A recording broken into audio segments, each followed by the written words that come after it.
La sous-région ouest-africaine est donc de plus en plus en proie aux attaques djihadistes. La paix et la stabilité sont aujourd'hui menacées dans plusieurs pays de l'espace. La situation préoccupe les États-Unis, on l'a compris, et le pays a défini une stratégie pour accompagner les différents États. Stratégie présentée à la presse ce mardi par la délégation américaine, reçue donc par le chef de l'État. Les précisions avec Ekwe Salah. Tous les départements d'État américains activés pour la paix, la sécurité et la stabilité en Afrique de l'Ouest. Une première. La stratégie définie par les États-Unis devra se traduire sur le terrain par plusieurs actions, à commencer par les activités de prévention des conflits. La quintessence de cette approche est exposée aux professionnels des médias appelés à accompagner sa mise en œuvre.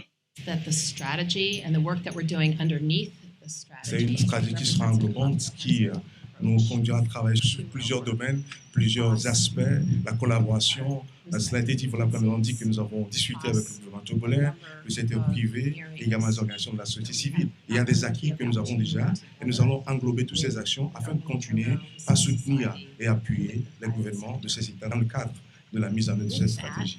Nous allons travailler sur quelques vecteurs, quelques actions clés comme la cohésion sociale, le développement et la croissance économique inclusive, comment attirer l'investissement dans le cas de ces pays qui sont impliqués dans ce programme. Nous allons travailler également, nous atteler à travailler également sur la coopération régionale. Nous avons discuté avec le gouvernement, avec les OSC, le secteur privé. Et les médias font partie du secteur privé et nous avons besoin de médias libres et indépendants pour nous soutenir dans le cadre de ce projet, parce que c'est les médias qui porteront l'information afin que vous puissiez mener le plaidoyer sur les dangers, le plaidoyer sur les possibilités que nous avons ici au Togo.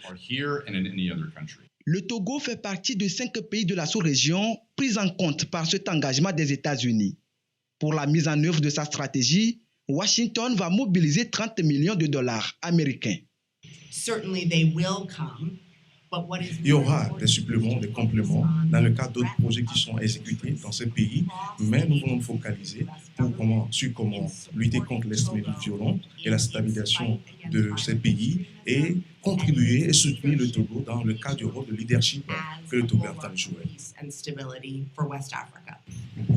C'est la première visite que nous venons avoir au Togo. Nous avons eu quelques discussions initiales avec le gouvernement togolais, avec notre partenaire ici au Togo. Dès que nous nous retournerons à Washington DC, les consultations vont continuer par l'entremise de notre ambassade. Nous allons continuer les discussions, les consultations pour voir avec le partenaire togolais, le gouvernement togolais, quelles sont les activités exactes que nous allons mettre en œuvre dans le volet prévention et dans le volet de la stabilisation. 500 000 dollars sont déjà décaissés pour 2 organisations de la société civile togolaise. À l'issue de la visite à Lomé de la délégation américaine, un plan précis sera élaboré pour l'exécution effective de la stratégie au Togo.